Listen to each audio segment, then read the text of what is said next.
क्या ईरान और इजराइल का युद्ध एक मुस्लिम उम्मा की लड़ाई बन गई है? आज इस खबर के साथ शुरुआत करते हैं। देखिए, ईरान और इजराइल के बीच इस वक्त बड़ा भीषण युद्ध चल रहा है। इसकी गंभीरता हम आपको समझाएंगे। इजराइल ने ईरान में तबाही मचा दी है, तबाही। जवाब में ईरान ने भी मिसाइलों, ड्रोन से हमला कर दिया है। ये दो ऐसे मुल्क हैं जहां पर इजराइल अपने क्षमता के लिए, मारक क्षमता के लिए, एक देश के तौर पर अपने प्रिसिशन अटैक्स के लिए, अपने हवाई हमले के लिए जाना जाता है।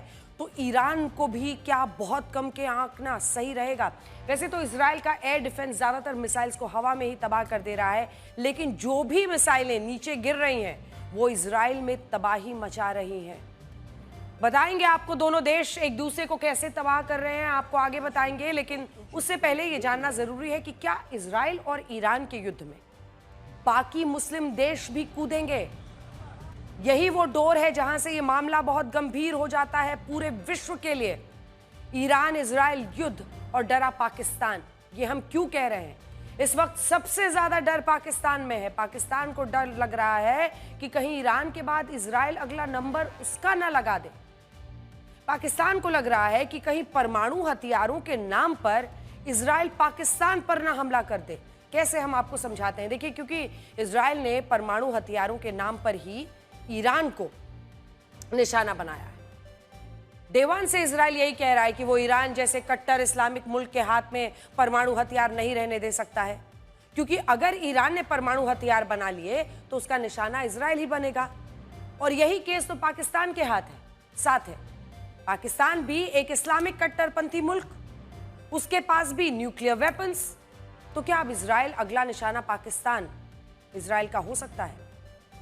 वैसे भी इजराइल के मौजूदा प्रधानमंत्री बेंजामिन नेतन्याहू का 2011 का एक बयान आज बहुत ज्यादा वायरल हो रहा है। इस बयान में नेतन्याहू ने यही दावा किया था कि इजराइल की यह पॉलिसी साफ है कि वो कट्टरपंथी इस्लामिक देशों के पास न्यूक्लियर वेपन्स नहीं रहने दे सकता।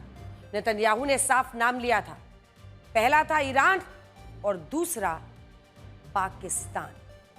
इजराइल के ईरान पर हमले के बाद पाकिस्तान के न्यूज चैनलों पर 14 साल पुराने बेंजामिन नेतन्याहू का यह बयान सुनाया जा रहा है और अपनी पब्लिक को डराया जा रहा है कि सबसे पहले आप पाकिस्तान का ये ताजा डर देखिए, फिर जरा आपको समझाएंगे। नेतन्याहू का बयान और उसके बाद पाकिस्तान की संसद में मचा हुआ कोहराम, आपने दोनों बातें सुन ली है। नेतन्याहू का यह बयान साल 2011 का है। नेतन्याहू की समझ आखिर किस तरह की है इससे साफ हो जाता है। लेकिन पाकिस्तान को यह लग रहा है कि कहीं इजराइल पाकिस्तान पर अब हमला ना कर दे, वो पुरानी बात उनकी दिन की रात की चैन खराब करे। इसीलिए तो पाकिस्तान के रक्षा मंत्री वही साहब जो उल्टा सीधा बताते हैं, सोशल मीडिया से ही चलते हैं, सोशल मीडिया पर पोस्ट कर रहे हैं कि दुनिया को इजराइल की परमाणु शक्ति पर चिंता करनी चाहिए, क्योंकि एक ऐसा देश है जो किसी भी इंटरनेशनल परमाणु अनुशासन से नहीं बंधा। पाकिस्तान की परमाणु क्षमता दुश्मनों से अपने लोगों और अपने देश की रक्षा के लिए है, हमारी अपने पड़ोसियों के खिलाफ वर्चस्व वाली नीतियां नहीं है, जैसे कि इन दिनों इजराइल कर रहा है। ये वाली लाइन जरा सुनिए। इधर पश्चिमी दुनिया को इजराइल द्वारा पैदा किए जा रहे विवादों पर चिंता करनी चाहिए। अगर वो इजराइल जैसे एक रोग स्टेट को, ये ख्वाजा आसिफ की पूरी लाइन समझिए क्या लिख रहा है वो, एक रोग स्टेट को, इजराइल को रोग स्टेट कह रहा है और दुनिया से कह रहा है कि अगर आपने एक इजराइल जैसे रोग स्टेट को संरक्षण दिया तो नतीजे गंभीर होंगे। ये अंदर का डर है जो ऐसे निकल रहा है। एक्स पर तो ख्वाजा आसिफ ने ये तड़कती भड़कती नैतिकता की धुरी पर खड़ी हुई पोस्ट लिख दी, लेकिन अपनी नेशनल असेंबली में वो ईरान के साथ खड़े नजर आए। साफ कह रहे हैं कि ईरान का साथ देंगे, लेकिन यहां उन्होंने कहीं भी परमाणु हथियारों वाली बात नहीं की। अब अपना देश तो इनसे संभल नहीं रहा, मतलब बेगानी शादी में दीवाने हुए चल रहे ख्वाजा आसिफ। ऐसे में पूरे पाकिस्तान की धड़कनें बढ़ी हुई हैं, क्योंकि ईरान के एक मिलिट्री कमांडर ने यह भी कह दिया है कि अगर कल को इजराइल ने ईरान पर न्यूक्लियर हमला कर दिया तो पाकिस्तान ईरान का बचाव करेगा। भाई, दामन इनका कैसे आगे बढ़ रहा है एक दूसरे की तरफ इस्लामिक भाईचारे पर, वो देखिए। ईरान के मिलिट्री कमांडर कह रहे हैं कि पाकिस्तान की तरफ से ये आश्वासन दिया गया है कि इजराइल के परमाणु हमले की सूरत में पाकिस्तान इजराइल पर परमाणु अटैक करेगा। पॉज। यहीं पर अब पूरी दुनिया को यह बात सुननी और समझनी है। हालांकि ये ईरान का दावा है कि पाकिस्तान ने इस पर कुछ नहीं कहा है अभी तक, लेकिन अगर ईरान के जनरल ये दावा कर रहे हैं कि पाकिस्तान ने आश्वासन दिया है कि वो न्यूक्लियर अटैक इजराइल पर कर देगा, देखिए जाहिर तौर पर इसे मुस्लिम उम्मत के तौर पर देखा जा रहा है। अब पूरी कहानी समझिए। वैसे भी करीब 53 मुस्लिम देशों में पाकिस्तान ही अकेला वो मुल्क है जिसके पास परमाणु हथियार है, अकेला मुल्क।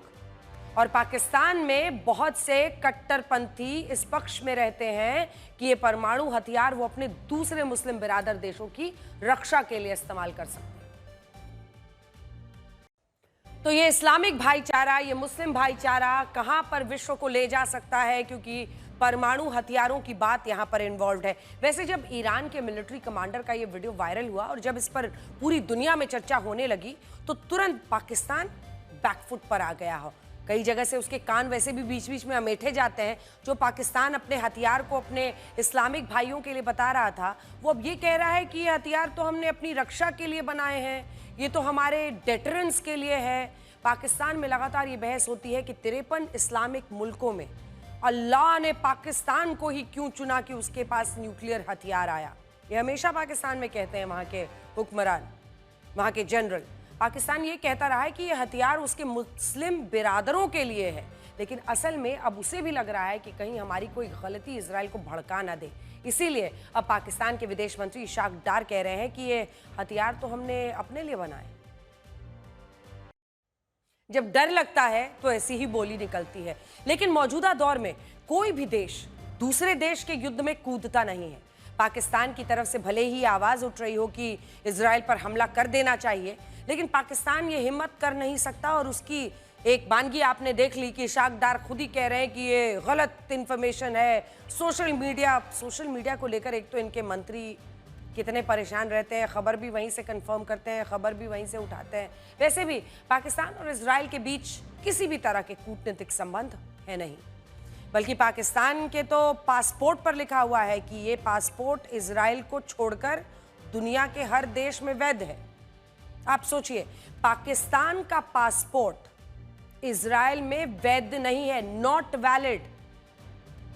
Valid in all other countries except Israel, क्योंकि पाकिस्तान इजराइल को एक देश के तौर पर मान्यता नहीं देता है। यहां तक कि पाकिस्तान की एयरफोर्स तो इजराइल के खिलाफ युद्ध लड़ती रही है। ये जो तस्वीरें आप देख रहे हैं पाकिस्तानी एयरफोर्स के हेडक्वार्टर्स के अंदर के म्यूजियम की ये तस्वीरें हैं।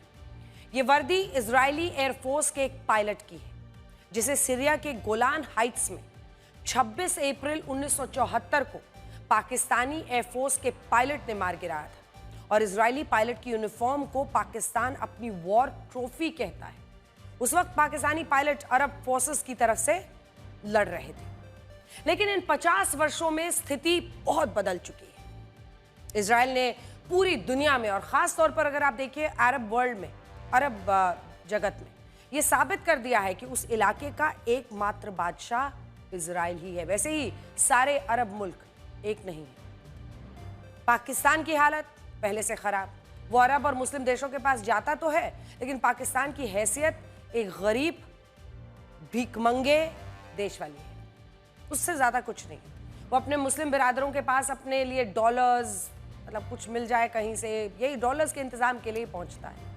और वैसे भी पाकिस्तान के गले में चीन और अमेरिका का पट्टा है, इसीलिए इस बात की संभावना कमी है कि पाकिस्तान इजराइल पर सीधा कोई भी अटैक करने की कोशिश करेगा। और इसी का नतीजा है, ये जो पट्टा उनके गले में टंगा हुआ है, उसी का नतीजा है कि आज इशाक डार ने क्लैरिफिकेशन दी है बाकायदा वहां पर पार्लियामेंट में।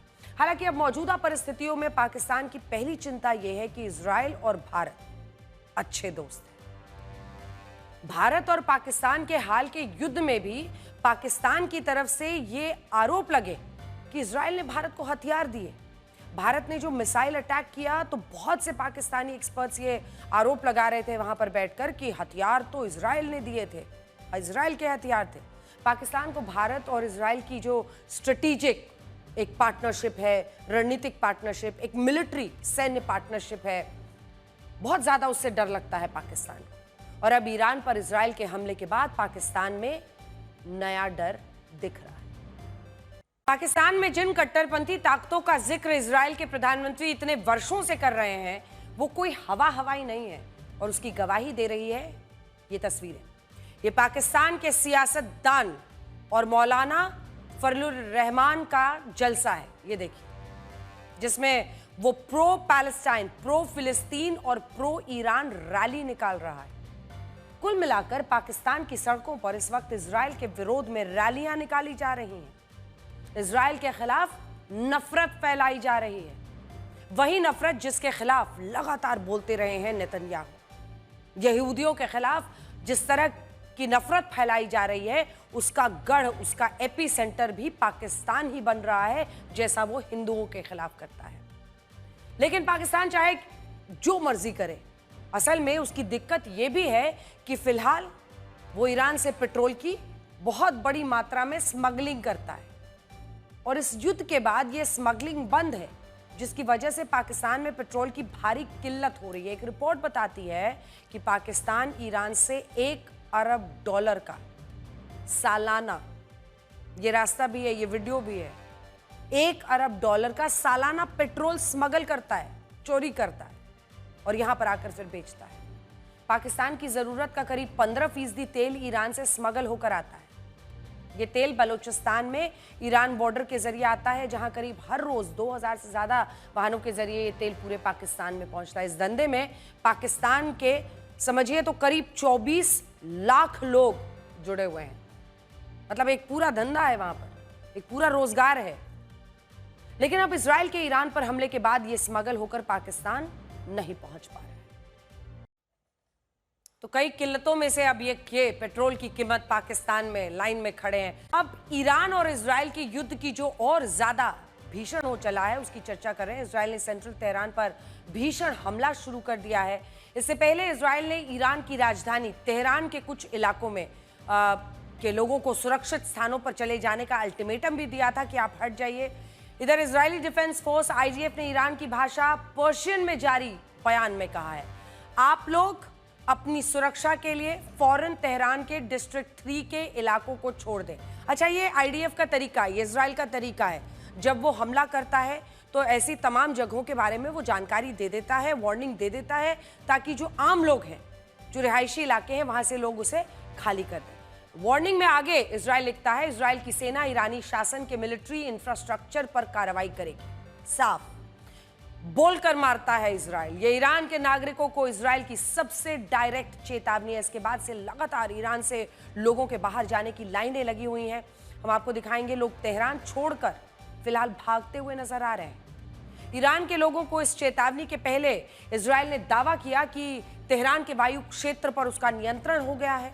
इजराइल के दावों के मुताबिक ईरान पर उसकी एरियल सुपीरियॉरिटी जो है, मतलब हवा में जो है उसकी सुपीरियॉरिटी, उसका वर्चस्व कायम हो गया है और पश्चिमी ईरान से लेकर तेहरान का आसमान उसके कब्जे में है। ईरान में इजराइल के हमलों की भयावह तस्वीरें भी आ रही हैं, आपको दिखाते हैं।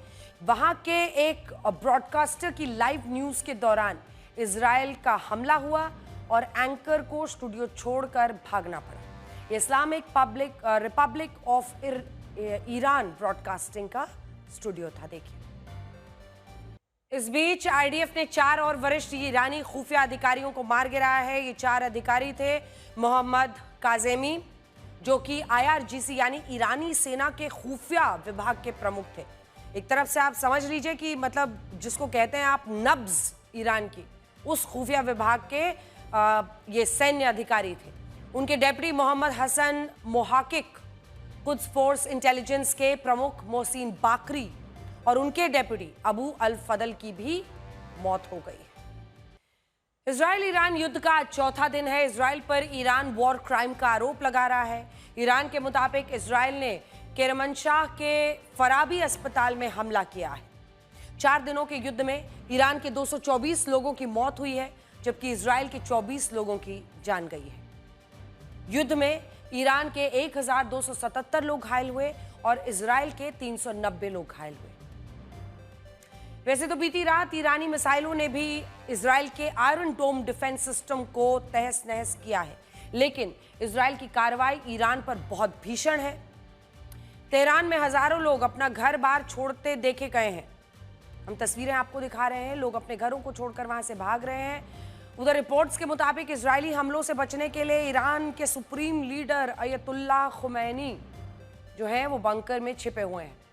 अच्छा देखिए, रिपोर्ट्स के मुताबिक खमेनेई और उनका जो परिवार है वो उत्तर पूर्व तेहरान के लाविजान में एक अंडरग्राउंड बंकर में इस वक्त रह रहा है, क्योंकि टारगेट नेतन्याहू का सेट है। वो एक एक करके लोगों को मार रहा है और इस रिजीम का प्रीमियर, उसका हेड, उनका सबसे बड़ा टारगेट है नेतन्याहू की।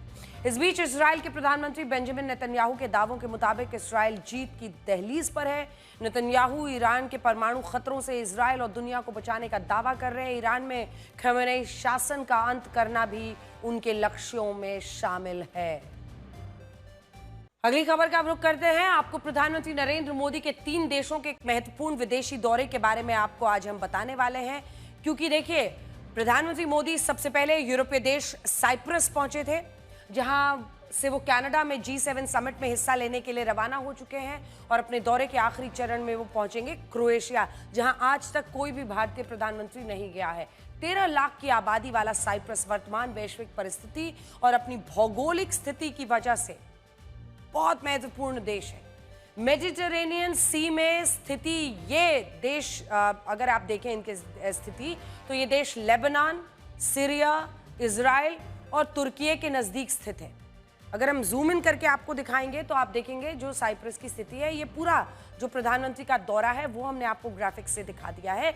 लेकिन अगर हम आपको वर्ल्ड मैप पर दिखाएं तो कहां पर ये स्थित है ये देश, वो देखिए। साइप्रस आप देख रहे हैं। प्रधानमंत्री की यात्रा के दौरान साइप्रस के राष्ट्रपति खुद प्रधानमंत्री मोदी को रिसीव करने के लिए एयरपोर्ट पहुंचे थे। ये साइप्रस देखिए, एक तरफ तुर्की है, इधर सीरिया है, लेबनान है, इजराइल है, और इसीलिए साइप्रस का जो जियोपॉलिटिकल लोकेशन है बहुत ही रणनीतिक माना जाता है। और अब आपको तस्वीरें दिखाते हैं। प्रधानमंत्री मोदी को रिसीव करने एयरपोर्ट पहुंचे आज राष्ट्रपति खुद साइप्रस के। इस दौरान एयरपोर्ट पर उन्हें गार्ड ऑफ ऑनर भी दिया गया। साइप्रस की राजधानी निकोसिया में राष्ट्रपति निकोस ने प्रेसिडेंशियल पैलेस में प्रधानमंत्री मोदी का भव्य स्वागत किया और इसके साथ प्रधानमंत्री मोदी को निकोसिया के सर्वोच्च सम्मान grand cross of the order of Makarios से सम्मानित किया। प्रधानमंत्री को अब तक 23 देश अपने सर्वोच्च नागरिक सम्मान से सम्मानित कर चुके हैं। साइप्रस में एक दिलचस्प तस्वीर देखने को मिली जब निकोसिया की एक मेंबर ऑफ काउंसिल ने प्रधानमंत्री मोदी का पैर छूकर स्वागत किया।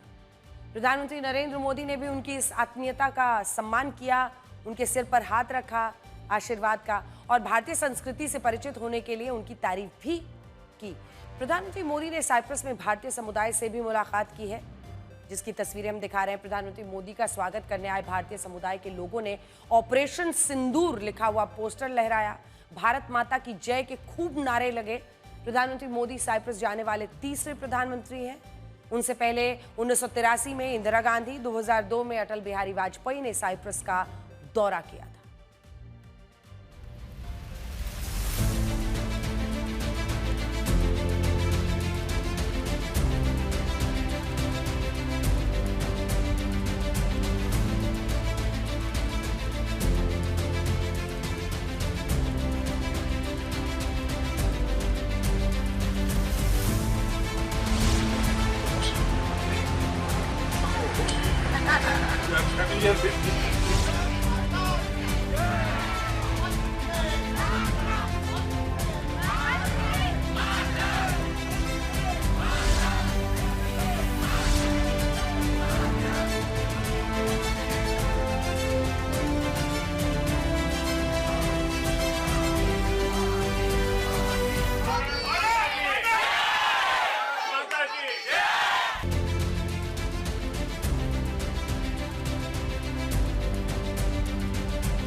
यह सम्मान केवल मेरा नरेंद्र मोदी का सम्मान नहीं है, ये 140 करोड़ भारतवासियों का सम्मान है,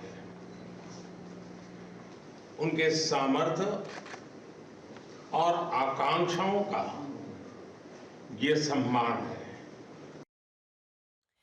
और अब आपको बताते हैं कि भारत के अलीगढ़ शहर जितनी आबादी वाला साइप्रस इस समय इतना महत्वपूर्ण देश क्यों है? तो इसकी सबसे बड़ी वजह है वैश्विक कूटनीति, ग्लोबल डिप्लोमेसी। पिछले 2 दशकों में ये किसी भारतीय प्रधानमंत्री का पहला साइप्रस दौरा है। बहुत गंभीरता से सुनिए, ये वो समय है जब भारत पाकिस्तान के बीच तनाव चरम पर है और तुर्की जैसा देश, जिसकी हमने मदद की थी जब वहां भूकंप आया था, उसने पाकिस्तान का समर्थन किया, खुल के किया, हथियार दिए, लोग दिए। अब यहां ये समझना बहुत जरूरी है कि साइप्रस तुर्की का पड़ोसी है और दोनों के बीच रिश्ते बहुत खराब हैं। जब तुर्की ने पाकिस्तान का समर्थन किया तो भारत ने साइप्रस से कूटनीतिक रिश्ते मजबूत कर तुर्की को स्पष्ट संदेश दे दिया है। तुर्की और साइप्रस के बीच 1974 से विवाद चल रहा है। तुर्की ने 1974 में साइप्रस के एक भाग पर, ये जो आप देख रहे हैं ऊपर में, 1/3 हिस्से पर, 1974 में साइप्रस के 1/3 हिस्से पर अवैध कब्जा किया, इन्वेड किया, आक्रमण किया और नॉर्थ साइप्रस नाम देकर उसको अपने कब्जे में ले लिया। इसके साथ ही वो लगातार पाकिस्तान के साथ मिलकर नॉर्थ साइप्रस को मान्यता दिलाने की कोशिश कर रहा है। अब देखिए कैसे ये तुर्की, पाकिस्तान, ऐसा लगता है जैसे फितरत एक ही है। दूसरे देश, उसकी संप्रभुता पर हमला, उसके एक हिस्से पर कब्जा करना, फिर कोशिश करना कि अपने जितने भी हथियार हैं उसको आप किसी तरह से इस्तेमाल करें और दुनिया को डराएं उससे, और उसके बाद से उसके बदले में मांगे कि इसको आप देश मानो। यही कर रहा है तुर्की साइप्रस के साथ। 1974 से ये दंश साइप्रस झेल रहा है और इसीलिए 1974 में जब ये इन्वेजन किया था, जब ये आक्रमण किया था तुर्की ने, तो भारत ने ये साफ साफ कहा था कि हम साइप्रस की संप्रभुता के साथ, क्योंकि भारत जैसा देश हमेशा ये मानता है कि किसी भी दूसरे मुल्क पर, उसके देश पर आक्रमण करना, वहां की जमीन लेना, ये जो तरीका है ये खत्म होना चाहिए और ये गलत है। और इसीलिए हम 1974 में भी तुर्की के साथ खड़े हुए थे और प्रधानमंत्री ने वही राजनीतिक दांव एक बार फिर से आज खेला है, क्योंकि दुश्मन का दुश्मन अगर दोस्त बन जाए तो आपकी ताकत बड़ी हो सकती है। इससे पहले पाकिस्तान नॉर्थ साइप्रस पर तुर्की के स्टैंड का समर्थन कर चुका है, जिससे साइप्रस सरकार नाराज है। जबकि तुर्की ने हाल ही में ऑपरेशन सिंदूर के समय पाकिस्तान का खुल के समर्थन किया। यानी प्रधानमंत्री मोदी का साइप्रस दौरा पाकिस्तान का हितैषी बन रहे तुर्की के लिए स्पष्ट संदेश है।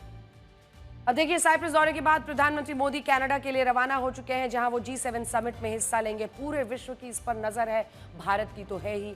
ये दौरा इसलिए ज्यादा अहम हो जाता है क्योंकि ये भारत के ऑपरेशन सिंदूर के बाद प्रधानमंत्री मोदी का पहला विदेशी दौरा है, जहां वो दुनिया के तमाम बड़े नेताओं से मिलेंगे और बातचीत करेंगे। और जो हमने पाकिस्तान पर ऑफेंसिव किया आतंकी हमले के बाद, हमने उनके 9 आतंकी ठिकाने नेस्तनाबूद किए, हमने उसके हमले के बाद 11 सैन्य ठिकानों पर बमबारी की। ऐसे में इसके बाद मिलना एक सबकी नजर रहेगी कि किस तरह से वहां पर चीजें अनफोल्ड होती हैं, आगे बढ़ती हैं। इस सम्मेलन में हिस्सा लेने के लिए अमेरिकी राष्ट्रपति डोनाल्ड ट्रंप, इटली की प्रधानमंत्री जॉर्जिया मेलोनी और फ्रांस के राष्ट्रपति इमैनुअल मैक्रोन कनाडा पहुंच चुके हैं।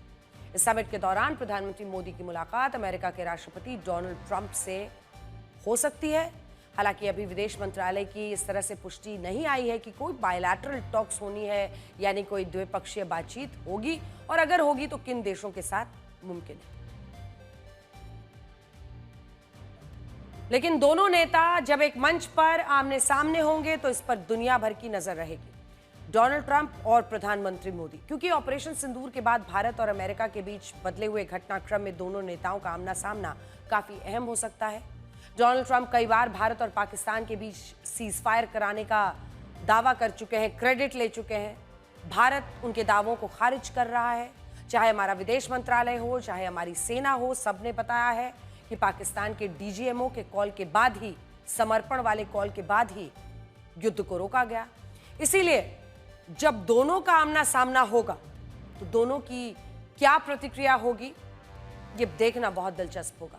और क्या ऑपरेशन सिंदूर को लेकर दोनों के बीच में कोई चर्चा भी होती है, ये भी बड़ा सवाल होगा।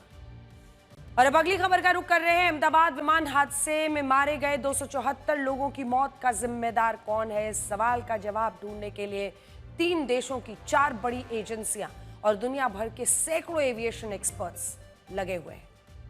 इस विमान का ब्लैक बॉक्स मिल चुका है और उसके जरिए हादसे की असली वजह की तलाश शुरू हो चुकी है। फिलहाल विमान हादसे से जुड़े वीडियो देखकर जो एनालिसिस जो लोग कर रहे हैं, वीडियो देखकर कुछ एविएशन एक्सपर्ट्स ने सनसनीखेज दावे किए हैं। उनके मुताबिक हादसे से कुछ सेकंड पहले विमान ने कुछ ऐसे संकेत दिए थे जिससे पता चलता है कि बोइंग 787 के दोनों इंजन फेल हो गए थे। हालांकि एक्सपर्ट्स ब्लैक बॉक्स के डेटा का भी इंतजार कर रहे हैं, लेकिन इन लोगों ने अपनी शुरुआती जांच पड़ताल में बोइंग 787 विमान पर गंभीर सवाल उठाए हैं। विमान हादसे के जांचकर्ता अहमदाबाद एयरपोर्ट पर विमान की मौजूदगी से लेकर उसके टेक ऑफ करने और हादसे का शिकार होने तक का सारा डेटा खंगाल रहे हैं।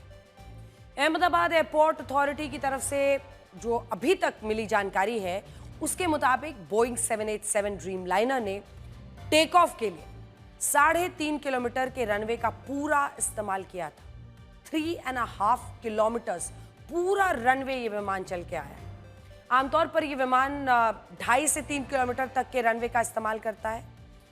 इसका मतलब यह है कि विमान ने सही तरीके से पूरा वक्त लेकर टेक ऑफ किया था। एयरपोर्ट अथॉरिटी के मुताबिक पायलट्स की तरफ से किसी तरह की गड़बड़ी की आशंका नहीं जताई गई है, यानी टेक ऑफ से पहले तक विमान उड़ान के लिए पूरी तरह से तैयार था।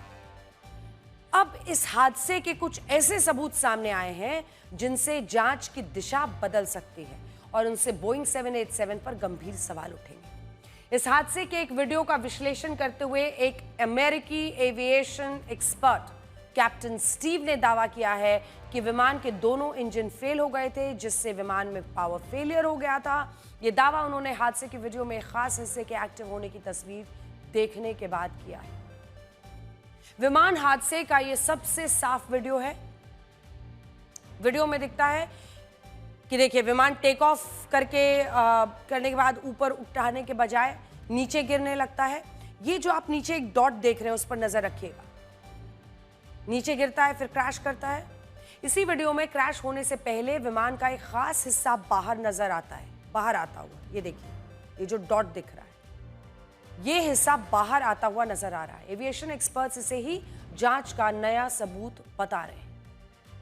क्रैश होने से ठीक पहले विमान का जो हिस्सा बाहर आया उसे रैट यानी रैम एयर टर्बाइन कहते हैं। रैम एयर टर्बाइन किसी विमान से तभी बाहर आता है जब विमान की बिजली पूरी तरह से चली जाती है। रैम एयर टर्बाइन एक तरह की विंडमिल होती है जो हवा की मदद से टर्बाइन के जरिए बिजली पैदा करती है। विमान में पावर फेल होने पर, मतलब ईंधन ही नहीं आ रहा है, रैट ऑटोमेटिकली एक्टिव हो जाता है और हवा की गति का इस्तेमाल करके बिजली बनाने लगता है। इससे विमान के महत्वपूर्ण उपकरण दोबारा चालू हो जाते हैं। ये बहुत ही इमरजेंसी के वक्त ही ये रैट जो है ये आता है। एक्सपर्ट्स मानते हैं कि रैट के बाहर आने का मतलब है विमान की बिजली पूरी तरह से ठप हो जाना, और ऐसा तब होता है जब विमान के दोनों इंजन फेल हो जाए। आपको याद होगा कि विमान हादसे से ठीक पहले अपने आखिरी मैसेज से पायलट्स ने मेडे कॉल देते हुए थ्रस्ट ना मिलने की बात कही थी। एक्सपर्ट्स ने उस वक्त भी विमान में पावर फेलियर होने का दावा किया था, और अब रैट के एक्टिव होने की तस्वीरों ने विमान के दोनों इंजन फेल होने के दावे को मजबूती दे दी है। वैसे विमान के दोनों इंजन का फेल होना एक बहुत ही दुर्लभ घटना है। मतलब 80-90% एक्सपर्ट्स बार बार यही कह रहे हैं कि दोनों इंजन एक साथ फेल हो जाना, मतलब ये रेयरेस्ट ऑफ रेयर है, बहुत कम। लेकिन अगर ऐसा कुछ हुआ है तो बोइंग कंपनी के लिए ये बहुत बुरी खबर है। विमान हादसे में बचे एकमात्र यात्री ने भी अपने बयान में कहा था कि क्रैश होने से ठीक पहले एक तेज आवाज सुनाई दी थी और एक ग्रीन लाइट जलने लगी थी। एविएशन एक्सपर्ट्स का कहना है कि क्रैश होने से पहले आने वाली वो तेज आवाज रैम एयर टर्बाइन की ही थी। ये उसी तरह की आवाज करता है जिस तरह से टर्बोजेट इंजन वाले विमानों में लगे पंखे आवाज करते हैं।